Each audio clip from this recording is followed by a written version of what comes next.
Good afternoon and happy Thursday. My name is Bree Coulter and here's what's making Skedline news today. A TTC bus crashed into two Scarborough homes near Grackle Trail and Oasis Boulevard early this morning. Police report that no one was injured in the crash, but the TTC driver has been taken to the hospital as a precaution. There were no passengers on the bus. CBC reports that the driver exited the bus on her own and appeared to be dazed and shaken up. This is the third vehicle to take a bad turn on the roadway, but this marks the most severe. Families displaced by the crash spent the rest of their night on a TTC bus. The provincial government announced changes to the new autism program today. Families of children with autism will now be able to renew their current behavioral therapy services for an extra 6 months past April 1st. Parents will also be able to choose how funding is spent, and income will no longer determine how much funding is received.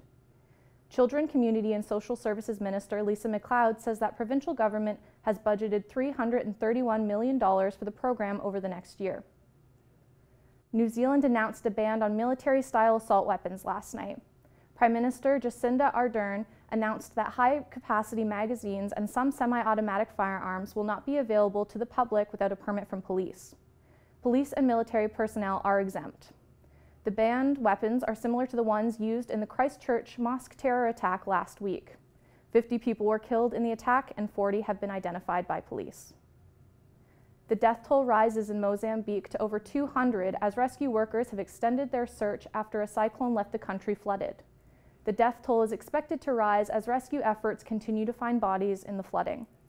3,000 people have been rescued, but it is estimated that 15,000 are still in need of rescue. In Trump news, the U.S. president complained yesterday that he was not thanked for former Senator John McCain's funeral. Trump is reported to take credit for the August funeral despite not being invited to the week-long ceremonies previously planned by McCain himself. The president has made claims about McCain in the past, saying that he was not a hero for being captured in Vietnam.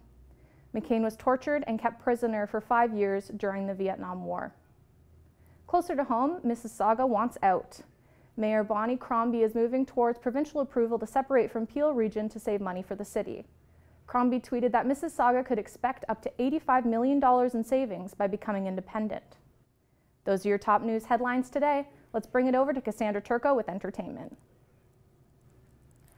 The boys are back. The Maple Leafs beat the Buffalo Sabres 4-2 last night. Austin Matthews and John Tavares both delivered in the second period, with Matthews tapping in the first goal and Tavares following suit after a beautiful shot by William Nylander bounced off the crossbar. Just 22 seconds into the third period, Mitch Marner fired the puck at the Sabres goalie Carter Hutton, and it slid slowly into the net. Continuing through the period at 3-2 for the Leafs, Zach Hyman locked in the win with an empty net goal in the last 30 seconds of the game. With a goal and an assist in last night's game, Austin Matthews recorded his 200th career NHL point. The Leafs are back at home on Saturday when they face off against the New York Rangers at 7 p.m. Hockey legend Bobby Orr turned 71 yesterday. The former NHL player, who was born in Parry Sound, Ontario, is widely acknowledged as one of the greatest NHL players of all time. Orr played for the Boston Bruins for 10 years before moving to Chicago for a short season before his retirement. The organizers of the 2020 Summer Olympics, which will be held in Tokyo, have decided on making Japan's best-loved flower, the cherry blossom, the new Olympic torch. The torch will begin its journey across the country with the arrival of cherry blossom season in March of 2020. Also in Olympic news, skateboarding will be making its debut Olympic appearance at the 2020 Tokyo Summer Olympics. Team USA was announced last night, but we're still awaiting Team Canada's announcement. During the games, there will be 2 events, street and park. The competitions will include both men's and women's events.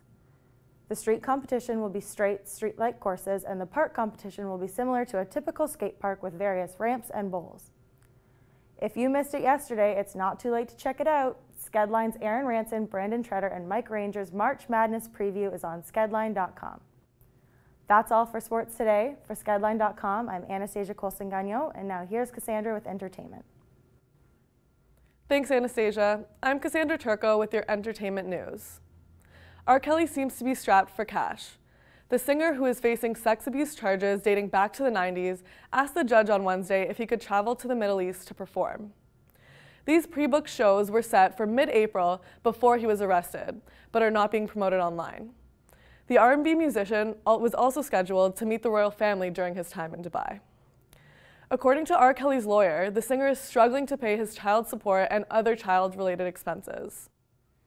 Red Table Talk, hosted by the three generations of the Pickett Smith ladies, was just nominated for a Daytime Emmy.